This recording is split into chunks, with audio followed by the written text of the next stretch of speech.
All right, what is going on, people? Sound is the Unfiltered band means yes, another episode of Unfiltered coming your way here and now. This will officially go down as the return episode number 207 of Unfiltered. You can catch up with us here at Unfiltered on the Believe Network 24/7, 365 on Twitter or X, if you will, at Casey Stern, over on the YouTube channel, which you could find in the bio over there. Get all of the 206, now 207 episodes, guests, lists, interviews, questions, and conversations all across the board. And thank you to the Unfiltered band for joining us. And thank you for being here as well. And apologies at first for the sabbatical, as we'll get into a lot here today. We'll get into the postseason and where we're at as of now, as I do this here on a Wednesday morning. On October the 11th. So obviously all those things are fluid. So we'll touch on some of the postseason series. We'll get into some of the breakdown of that. I also want to get into some of the teams that are not in the postseason, either ousted or disappointing, didn't make it anywhere close to it. Some of the storylines I've been following here while I've been out the last few weeks on all of that, get into some other sports, maybe even on the back end, and some life stuff as well. I would appreciate you. We always appreciate the ability to be with you, thanks to our good friends at BetOnline. BetOnline, your number one source for all your betting needs. Latest odds, lines, and matchup reports for baseball, boxing, golf, and more. BetOnline continues to be the fastest and easiest way to get all your wagers, live betting, favorite casino, and card games. They're available to play right from your phone right now. So get over there. Get to the website. Use your mobile device to sign up today. Get in on the action. Remember to use the promo code BELIEVE. That's BLEAV. 50% welcome bonus on your first deposit. It's BetOnline where the game starts. You know, it's funny because I'm always kind of transparent about this, about everything, really. But after doing this for 20 years, I always say, people always ask, like, do you get nervous? And I always, at every show I ever did that was big or I felt big, whether it was on the radio or on TV, always kind of felt those. And that's how you know you care, and that excitement, that anticipation. And even just having the 6-7 weeks or whatever it's been since I've done one of these, I feel some of that now. So bear with me as we kind of get through that. In here, podcast setup 3.0, which you notice behind me. That's part of why I have not been here, going through a move. For those of you who have moved, and we all have, I go back to that movie in the 80s, The Money Pit, where they talk about things will be ready in 2 weeks. We're trying to get still Wi-Fi settled and a lot of things here as I went through yet another move. So kind of bear with me and appreciate, as life gets in the way for all of us, you allowing me to take a little sabbatical to get some things in order and get back to you here in the new spot for this podcast for episode number 207. Let's start in the postseason. First of all, congrats to the Texas Rangers last night, moving on to the ALCS. I remember, and I saw that crowd yesterday, covering in 2010 and 2011 and being there at the time for SiriusXM and being down on the field and watching that environment and thinking about how many people talk about, well, you know, Dallas and Texas and that area, that's a football town. It's always going to be a football town with the Dallas Cowboys. But man, that environment, you could feel that. I mean, it was palpable through the television, watching it here last night at home, and just remembering what that was like. I remember we were doing our post game and we were sitting there watching everybody celebrate after the Rangers had made their first World Series in those 2 runs. And I remember acknowledging on the air live, looking up at the crowd, just how amazing everything was in terms of the environment, the feel, the passion, and the love that you got from that fan base in that Dallas-Fort Worth area and in Texas for the Rangers. So great to see that yesterday. And what it really made me think about, because you can talk about all the different players and all the things that have gone on, and now whether or not we'll get Scherzer in the next round, as he has a throw today in a simulated effort. So we'll see about that. But how do you not think about Bruce Bochy? You can go back to episodes of this podcast and anywhere where I had talked before this year began. And when that move happened and Bruce Bochy came in, I knew immediately that this team was going to resurrect and start heading towards being a postseason contender. Did I think it was going to be in a league championship series this soon? No. Did I think they'd be set up now 1 win away for Houston's end from a battle of Texas, which would just be amazing, especially after all the battles they had this season and the rivalry and all of that? No, admittedly, I didn't think that was possible. I didn't think they'd do it this soon. But managers often get misread. Coaches get misread. And I've often said this for years. It's because we give too much credit where we shouldn't and not enough credit where we should. And this is one of the cases where you give the credit that it's due. And that is not because Bruce Bochy, who's a no doubt Hall of Fame manager, and I've said for a long time, and look, I love Dusty Baker to death.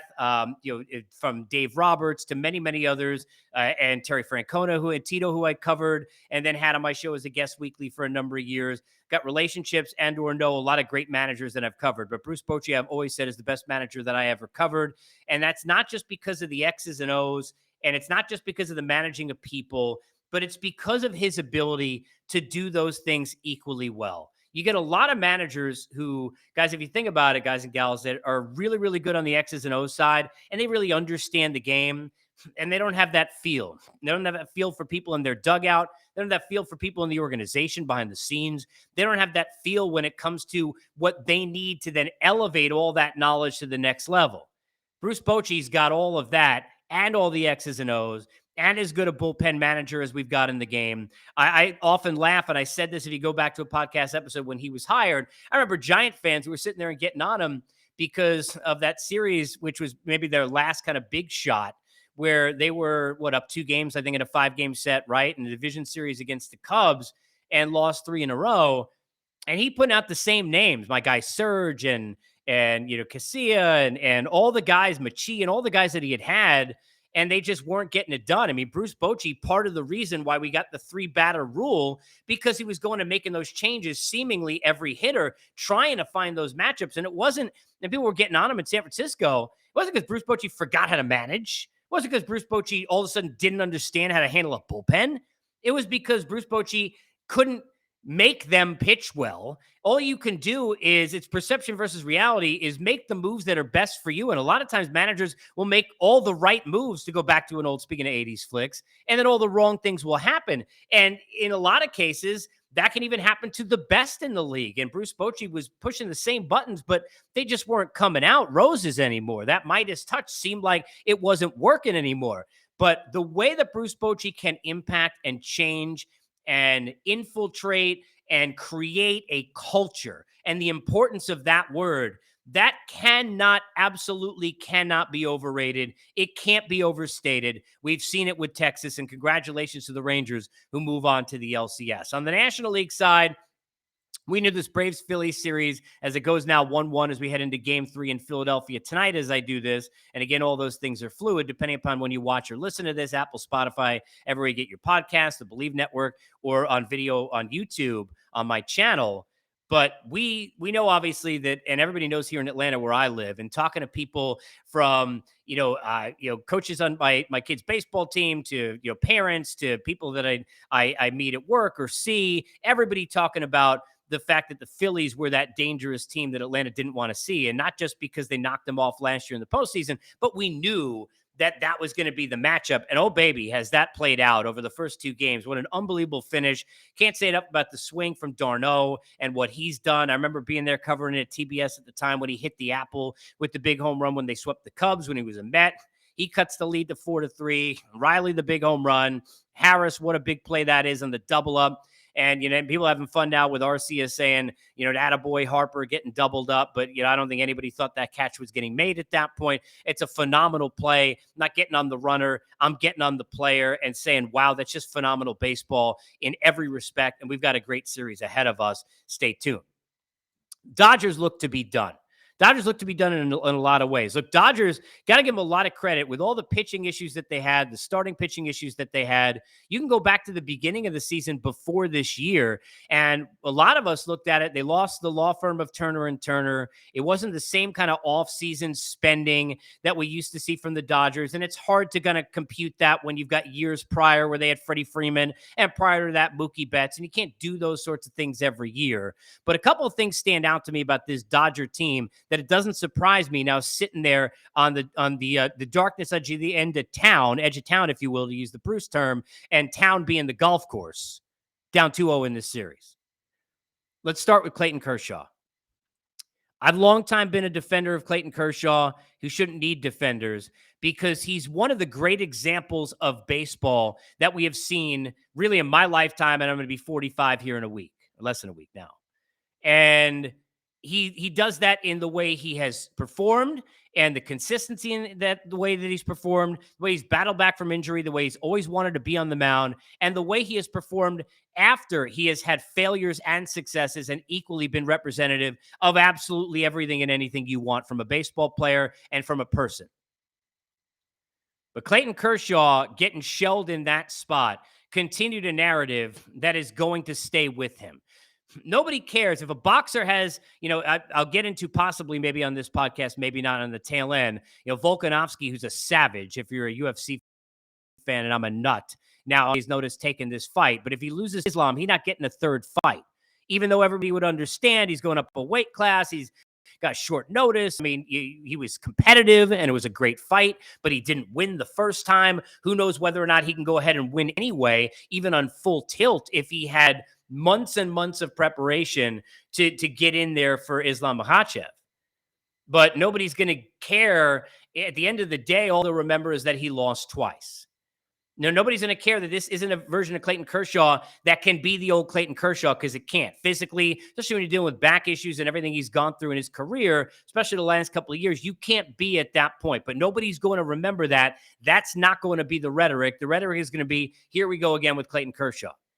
And it's a sad story to me. And I know people who say, well, that's, ridiculous because the best is supposed to perform the best. And maybe it is ridiculous. Maybe I'm just too sentimental in my old age. And I am certainly have become that over the last couple of years, especially. But at the end of the day, it's a sad story. And it's a sad story because Clayton Kershaw can't perform his best, and because this shouldn't be the sole rhetoric. But it does have to be tied to his name? Yes. Does it have to tag with him? Yes. Does it have to be on the back of the baseball card? Yes. Does it have to be in the Wikipedia profile? Yes. Have to be in the X or the Twitter bio? Absolutely does. Absolutely does. But I always bring this up. There were times where if Don Mattingly had any bridge to the bullpen between Kershaw and Kenley Jansen, he's not there getting shelled by Matt Carpenter and the Cardinals in the 5th, 6th inning, especially in the way we handle things now, which we'll get to, foreshadowing, lead ahead, teasing on the Berrios nonsense. But where you get pulled, you can't go 3 times through an order. If we were dealing through that way against the Cardinals in some of those series, he didn't have those numbers. I'm sitting there covering it for Turner years ago. Clayton Kershaw is against the Nationals. He comes in out of the bullpen, right? In a spot where it seemed to be predetermined that he was going to face 3 hitters, and which is ridiculous. And that again goes back to foreshadowing. We'll get into it with the Jays, whether or not organizations, whether they admit it or not, because they never admit it, should be dealing in analytics to the extent where they're scripting this like it's an all-star game. But Clayton Kershaw gets Adam Eaton out with a base runner on, and I can't remember, runner in scoring position, possibly in a close game. And look, some of the details phased me out from a few years ago, but I remember sitting there watching it with Gary, and we were sitting there watching this game. And as soon as they went to commercial on our air, he said to me, if he stays out there, he's going to give up home runs, and he's going to get bit by Soto and Rendon. I don't remember the order, but I think both got him. And that was the end of that. And then again, it's Clayton Kershaw failed, but he should have never been in there. The fact that he came in there out of the bullpen, runner on, in that spot, got it out, get him out. That should have been it for his night. That's it. But they kept him in, and that's all she wrote. So the rhetoric, not all his fault. I know most of you are not going to care about that. Definitely hit me up. What are your thoughts on Clayton Kershaw? Get me on Twitter or X, if you will, at Casey Stern. Get in the comments here on YouTube for the channel. I'm curious whether you're a Dodger fan or not, how you feel about that.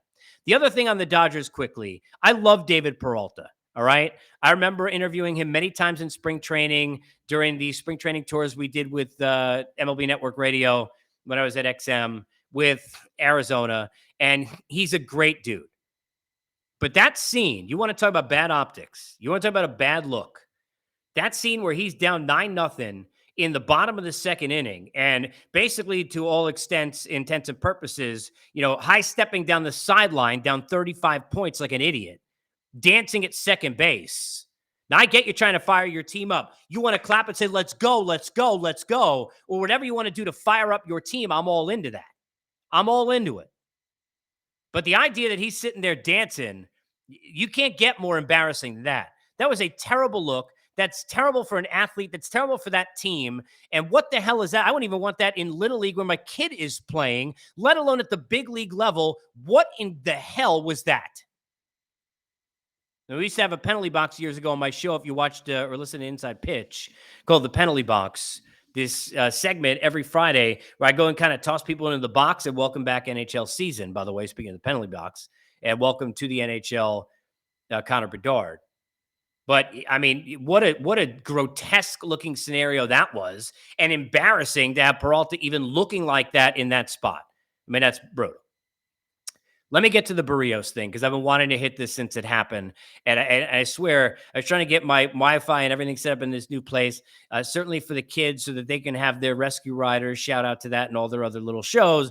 But right after that was I just wanted to light up this whole Berrios scenario. So let's get into it. Urgency in the postseason is important. Urgency in the postseason to not let it go too far is important. I'll use the Dodgers and Dave Roberts where we just were in this conversation. And let's go back a few years. I'm covering a World Series. They're against the Houston Astros. Clayton Kershaw, who we just talked about. See the symmetry? Haven't lost my touch, I guess. When he is sitting there in a game that he could have feasibly started on short rest, and he's waiting in the wings, and here's Yu Darvish, and Yu Darvish giving it up. Yu Darvish giving it up at 1-0. It's 2-0. It's 3-0. By the time they got Kershaw up and ready, it was 5-0 when Darvish got out of there in a game 7. Kershaw, go back to the numbers. It was either like 3 2/3, 4 1/3, 3 1/3, somewhere in that range. Go look of like one hit scoreless baseball. One of his best postseason outings. He's brilliant. But by then it was too late because Dave Roberts didn't have urgency. And I remember talking to him about that moment the next year and learning from that. That was his rookie run in that kind of spot as a manager at this level. Urgency is important with an eye test. To be able to see that what you had planned, we cannot do. Alex Cora, remember covering and watching that World Series where he's there and he's saying, no, I know Devers doesn't normally hit lefties, but we'll leave him in. He hits a big home run. Then later in the series, on multiple occasions, says, I'm going to start Steve Pearce against righties. And guess what? It nets him a World Series win and a World Series MVP award and honors as the most valuable player in that classic in October for Pearce, who was only supposed to be there at every team in the division, mind you, at some points in his career to go hit left-handers. Because you have to have urgency. And regardless of analytics, you have to have eye test.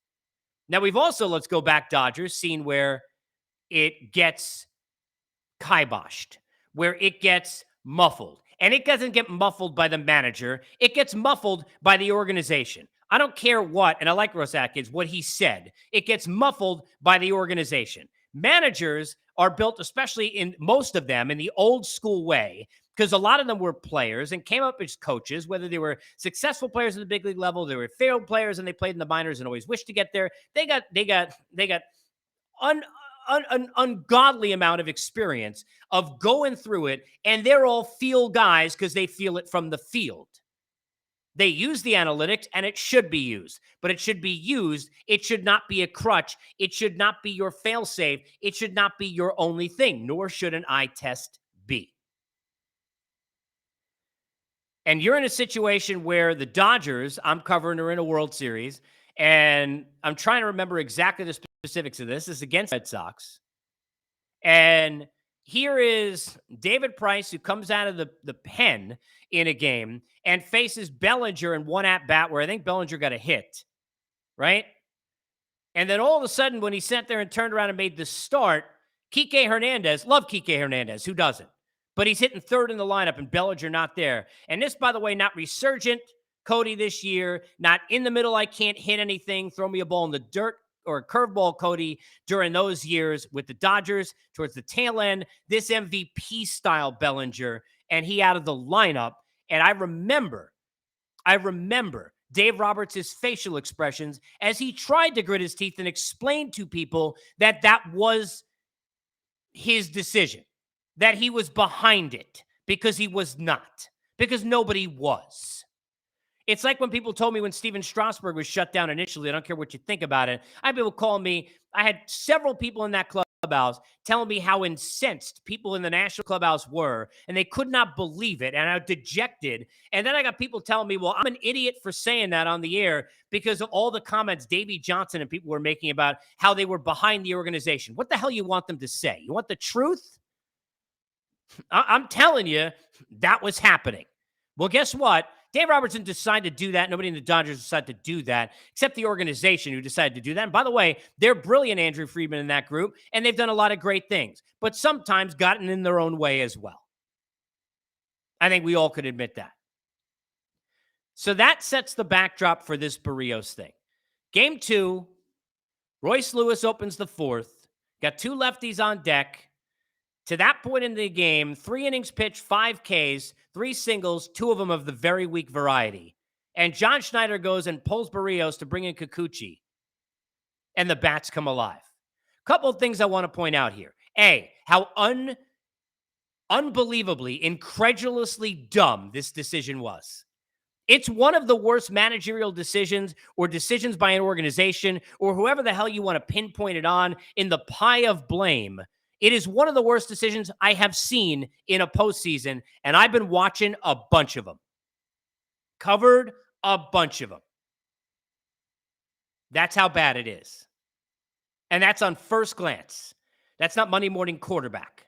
Now we're 2 weeks later, a week later quarterback. It's even worse. It's not aging well. But I remember talking to so many players over my career as a broadcaster telling me about what their feeling was when a guy that they knew they owned in the bullpen would come in because the starter who was dominating was beyond a pitch count. How many times we saw it and how many times I was told to me. I'll give you some examples. Yankee players, when Joe Nathan came in, when they owned him during those times with the Twins, and pitchers were pulled a little early, or he came in for a save situation. Met players, when Drew Storen came in, and Matt Williams put him in spots he shouldn't have been in. Including the Giant players, when Jordan Zimmerman was dominating him, and the exact same thing occurred in a playoff game. Told. Real life. Wake up. It's all of a sudden, it's that comfort level of that guy we can't beat is gone, and now we got a chance. And that's what you gifted and plated and threw on a platter to this baseball team, Minnesota. An absolute disgrace. Schneider said, quote, "It's tough to take them out there, but the way the Twins are constructed, you want to utilize your whole roster. I get you want to utilize your whole roster. To win the series, to win a must-win game, in that spot, your roster was on the shoulders of a guy who was absolutely shoving, and you handed them an opportunity to rise above that. That is absolutely, it's unconscionable." And Ross Atkins, who, if you go back and listen to this presser, the whole thing drove me crazy. But this quote, there was not influence from the front office that factored into that. So you're telling me, I feel like I'm in My Cousin Vinny right now.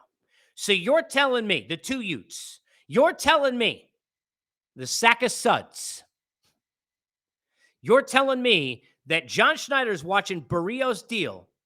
He's sitting there in a game that he's got a real good shot to win and counting down outs, and he decided on his own that it would be great in this spot to put Kikuchi in. Now, look, I'm not saying he's not part of it. I still think when Darrell Bevel, not to switch sports, decided to say Marshawn Lynch, who was averaging 7 yards a carry, and I did postgame for that Super Bowl on radio, so I remember sitting there covering it. When Darrell Bevel is saying Marshawn Lynch is averaging 7.6 yards or something like that a carry, should not get the ball on the one, I still think Russell Wilson's partially at fault for not telling him to go screw himself and throwing the ball and handling the ball to Lynch anyway and deal with it. Because guess what? Lot less egg on the face. So everybody gets the blame. John Schneider certainly is the manager. That's his job. But if anybody there to override it, it's him.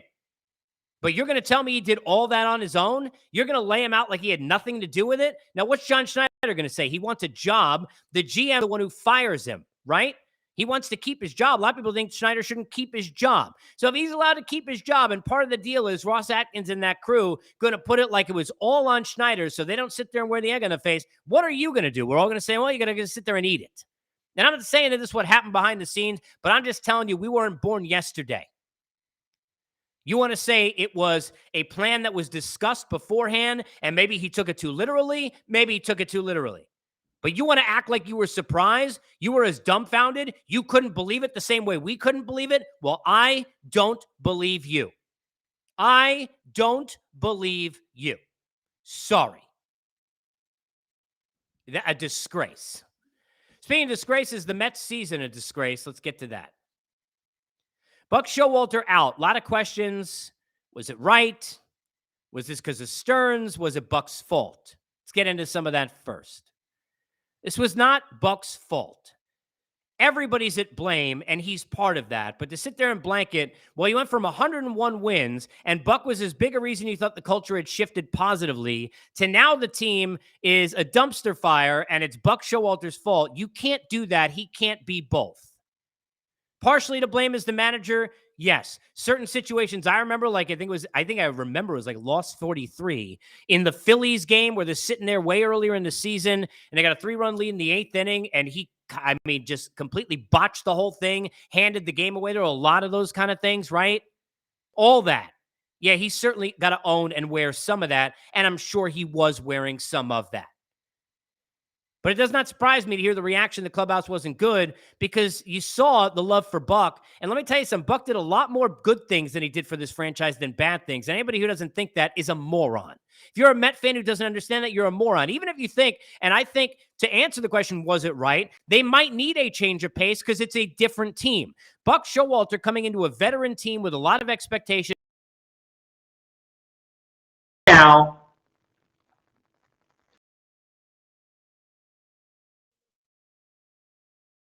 apologies. Buck Showalter coming into a situation with a lot of expectations where he needs to win right now and needs to find a way right now and has all the veterans. That is one thing. That is one thing. But Buck Showalter being in a situation where he ends up with a lot of young players, with a team that is in transition, and with a new guy in David Stearns, it might be time to move on. Maybe at that point, it's time to move forward. I'll get into more of that in part 2 of this episode, episode 207. Splitting it into 2 parts, going to hit the Mets, get all of those things in there. Got some other sports stuff I want to touch on and bounce around with you. And in addition, want to get into some Little League coaching and talk about some of that as well, which I think for a lot of parents who are going through some of the things that I am here with my son. All of that coming up in part 2 of episode 207. Is good to have you back. And as always, we are back here in Unfiltered, presented by our good friends at BetOnline.